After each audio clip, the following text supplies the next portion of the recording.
Hi readers, it is time for Christmas in July. I have been planning for a couple weeks now to start July off-ish with reading some Christmas books. Now I'm going to intersperse those with non-Christmas books because I've learned that if I read a certain subject or genre or author back to back to back, I get burnt out and start getting irritated. So I'm gonna, switch it up. But I've picked out my choices for Christmas in July. But I want to start with one that I'm recording this on the 4th of July. This will air on Monday. But on the 3rd of July, I started my first Christmas in July book and immediately DNF'd it. I say immediately. I got to page 125. And I noped out of this because of one reason. I did a little rant on this. It'll be last week by now. In this book, this is a time travel romance, right up my fucking alley. And it's got Christmas, but no. So there's a World War II vet in this book. He's been sent home from the war due to an injury. The time now is winter 1944. And so it's in Alaska, but it's early. So it's going to be somewhere in January to probably April. I don't know. And the two female main characters are talking about the male former U.S. Army soldier, important to note. And they mention that he was in the Battle of Belgium. And the main character's like, oh, let me scan my memory for historical facts. Spoiler alert, she's got no historical facts. And she says, the Battle of Belgium, if I remember correctly from school, a lot of people died and it ended with the German occupation of Belgium. Ladies and gentlemen, the German occupation of Belgium was in 1940. The U.S. had not even entered the war then, so this U.S. soldier could not have been wounded there and sent back. Not as a U.S. soldier. It is just too easy to check huge facts like that. That is a huge fact. That's not a minor, obscure thing that only a historian would know. If you have had any history classes, or even take the time to do a fucking Google search, you would know that the Battle of Belgium, that the one that ended with the occupation of Belgium by the Germans, that wasn't a battle with U.S. forces. Anywho, I am done with that, and I'm done with this. Sorry for the rant. I just had to put it out there. It's too easy to check big facts like that. So, reset. Next up, I am going to try The 12 Dates of Christmas by Jenny Bayliss. I don't think I've read anything before by her, but I might have. Pull out the old glasses. When it comes to relationships, 34-year-old Kate Turner is ready to say, bah humbug. The sleepy town of Blexford, England, isn't exactly brimming with prospects, and anyway, Kate's found fulfillment in her career as a designer and in her delicious side job baking for her old friend Matt's neighborhood cafe. But then, her best friend signs her up for a dating agency that promises to help singles find love before the holidays. 23 days until Christmas, 12 dates with 12 different men. The odds must finally be in her favor, right? Yet, with each new date more disastrous than the one before, and the whole town keeping tabs on her misadventures, Kate must remind herself that sometimes love, like mistletoe, shows up where it's least expected. And maybe, just maybe, it's been right within her reach all along.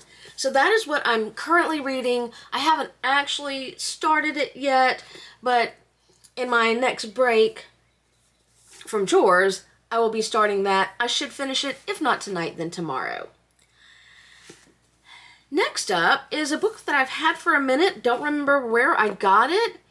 But it is a different kind of take on the Scrooge story. It is The Afterlife of Holly Chase by Cynthia Hand. On Christmas Eve, 5 years ago, Holly was visited by 3 ghosts who showed her how selfish and spoiled she'd become. They tried to convince her to mend her ways. She didn't. And then she died. Now she's stuck working for the top secret company, Project Scrooge, as the latest ghost of Christmas past. So far, Holly's afterlife has been miserable, but this year's Scrooge is about to change everything. I'm looking forward to this. It is billed by the Kirkus Review as a spunky, modern take on a Christmas Carol, and I'm here for it. I hope that it does not let me down. Now, in the spirit of inclusivity, I'm also gonna add some diversity in here. Next up, I'm not sure, this is not necessarily the reading order. It's going to depend on how I feel. But that is The Matzah Ball by Jean Meltzer. Again, interesting premise. Oi to the world. Rachel Rubenstein Goldblatt is a nice Jewish girl with a shameful secret. She loves Christmas.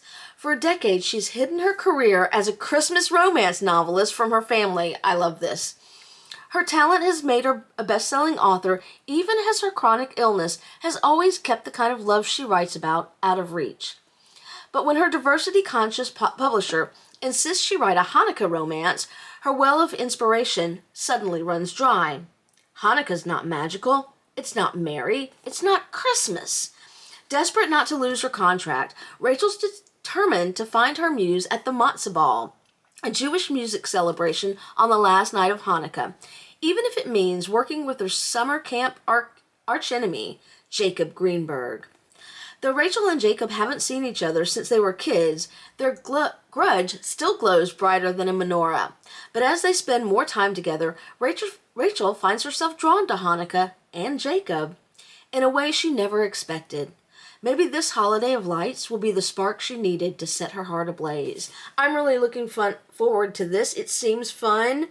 I bought this back, I think, when I was starting to plan the Christmas in July reading. And I'll let you know what I think about it. I've got 3 books left. Now, so this is going to be a total of 6 books that I plan to read this July. If I read faster than that, I'll do another episode where I talk about different options. But again, I don't want to burn myself out. I love Christmas. I love Christmas in July. And I also want to save some of these books for Christmas. Next up, I've got 3 Holidays and a Wedding by Uzma, Jalaluddin, and Marissa Stapley. As strangers and seatmates, Miriam Aziz and Anna Gibson fly to Toronto over the holidays. Miriam to her sister's impromptu wedding, and Anna to meet her boyfriend's wealthy family for the first time. Neither expect that severe turbulence will scare them into confessing their deepest hopes and fears. At least they'll never see each other again. And the love of Miriam's life wasn't sitting 2 rows behind them hearing it all. Oops.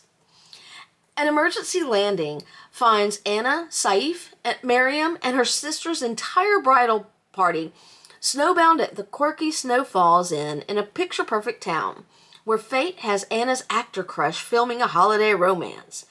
As Miriam finds the courage to open her heart to Saif, and Anna feels the magic of being snowbound with an unexpected new love, both women soon realize there's no place they'd rather be for the holidays. So, this sounds really great too. I originally had just picked up all my Christmas books and put them in one pile, and after the catastrophe that was Home for Christmas, I really went through and tried to curate what I thought would fit me right now, and so I hope this is it. Also, Hallmark Channel has a lot of Christmas movies because they're doing Christmas in July, and this sounds just like a Hallmark movie, so I'm really excited about this. I'm going to save the probably more somber book for last, but I've already read this, so this will probably be a reread if I get to it, but I couldn't do Christmas in July without Horrible Christmas, a Horrible Histories book. This is by Terry Deary, and if you've watched any of my stuff from way earlier in the year, I love the Horrible Histories. History with the nasty bits left in. Want to know a very rude pantomime song? Why making Christmas pudding used to be a crime? How to get rid of carol singers? Horrible Christmas tells you all the festive facts you ever wanted to find out but were too stuffed full of mince pies to ask. History has never been so horrible. I love these history books. They are so entertaining. They've got facts in it and fun and a little bit of gross and horrible stuff. Finally, I do plan to read this book this month. I thought about starting it next or like right now, but I remember that I read another novel by Emily Stone. This is her first novel. One I read was later, and it was very kind of heart-hurting. Is that the right word? Achingly beautiful, sad, but poignant. Anywho, so I knew that although this is something I want to read this month, right now I need Hallmark.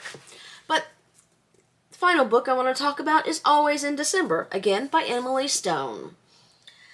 If you've not read her, I do recommend this. This is her debut novel. And I definitely need my glasses. Sorry. Every December, Josie mails a letter from her home in London to the parents she lost on Christmas night many years ago.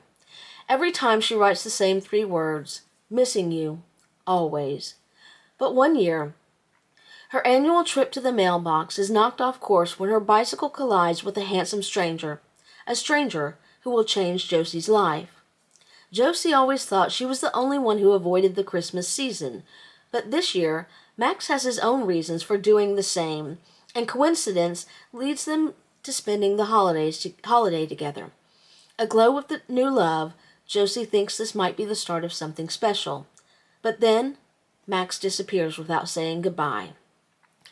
Over the next year, Max and Josie find that fate continues to unite them in places they'd never expected. New York City, Edinburgh, the quiet English countryside. And it turns out that Max has as many reasons to stay as he had to leave. But what does destiny hold for Josie and Max as Christmas approaches again? A devastating, romantic, life-affirming love story, Always in December, will stay with readers long after they finish the page. So that is why I don't want to read it right now. I think it's going to be a beautiful story, but I need happiness, not heartache right now. Anywho, I've got a question. Do you like Christmas books? Do you have any Christmas book suggestions that are not happy Hallmarky? I've looked for some, and I really can't find any. Horrible Christmas is, the closest I can. It's still going to be a fun read, but I'm interested in something.